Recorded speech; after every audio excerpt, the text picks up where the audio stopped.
mass respiratory diseases as we get to warmer weather, as people disperse and just naturally distance themselves with outdoor activities, etc. This can help actually slow things down, and so we're working always to buy time so that we mitigate impact here in the United States. So does that mean events like the NCAA tournament are going to have to be rescheduled?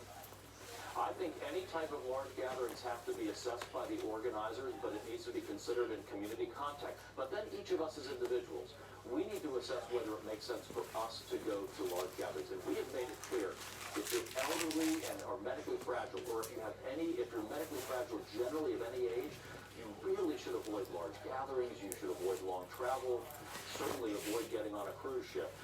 So always think about your own situation, the circumstances of your community, and the nature of what you're planning to do. You mentioned the timeline. This all began in China, of course. They're slowly starting to turn things around now, although they've been some back and forth right there. Can you give people a sense of where we are here in the United States with that timeline? Is this the beginning, the middle, the beginning of the end? So, China's gotten this very much with very aggressive action. I think they had only 46 new cases the other day, but we're seeing a real explosion of cases in Europe. We're seeing increasing cases here in the United States, which we've been clear we would see. We're still, I'd say, in the beginnings of the spread of this disease in the United States, but that's why we're taking such aggressive containment measures at the border, as well as mitigation steps in local communities, as I said, to try to slow the spread. We need to be really clear. We've been clear from the start. We're going to see more cases. This is a virus. This will spread. We need to take steps to slow that, buy ourselves time. Every day we buy is a valuable day in terms of spreading. That's why aggressive efforts are needed, and public cooperation is important. Secretary Azar, thanks for your time this morning. Thank you. Well, that was a pretty sobering headline there for the survey, just the beginnings of the spread here in the United States. Heard that loud and clear, George. Thank you. The outbreak also impacting the race for the White House. Both Joe Biden and Bernie Sanders Canceling events in Cleveland, but it was another big Tuesday for the former vice president, winning at least 4 of 6 contests, including the key state of Michigan, and putting Biden in command of the Democratic presidential nomination. Mary Bruce is tracking all the latest for us from Washington. Good morning, Mary. Robin, good morning. Well, this was a massive night for Joe Biden. Bernie Sanders had hopes to blunt Biden's rise, but instead the former vice president dominated the night, and this morning he is now closing in on the nomination. Taking the biggest prize of the night, Joe Biden this morning says he's unstoppable. Tonight, we are a step closer to restoring decency, dignity, and honor to the White House. That's our ultimate goal. The former vice president celebrating his decisive victory in the key industrial state of Michigan. Biden also winning Missouri, Mississippi, and Idaho. Bernie Sanders picking up just one state, North Dakota. This morning, Washington is still too close to call. The night, a major blow to Sanders. At home in Vermont, he skipped making a public address. With Biden's delegate lead now virtually insurmountable, his supporters like Congressman Jim Clyburn say it's game over.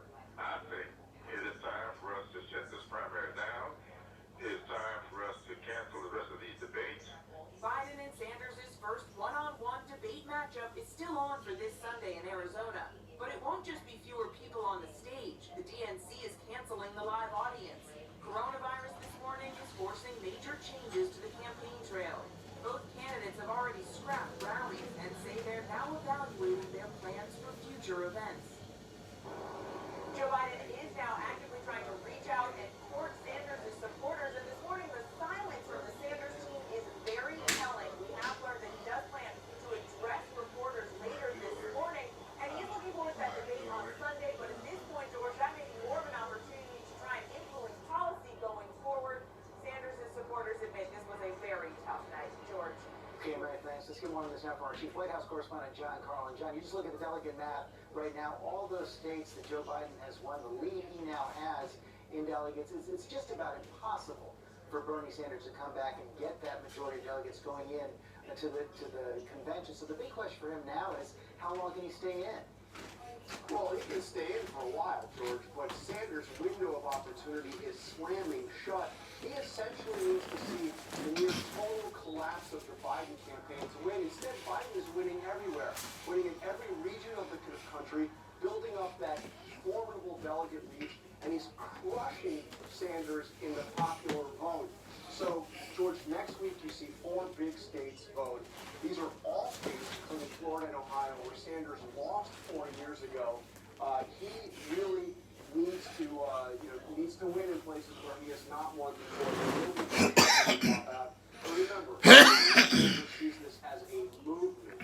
I suspect he'll be in for at least a while longer. In the meantime, this is not the outcome that President Trump wanted. How does this scramble his general election strategy? Well, George, from the very beginning, Joe Biden was the candidate that the Trump team feared the most. And last night you saw why.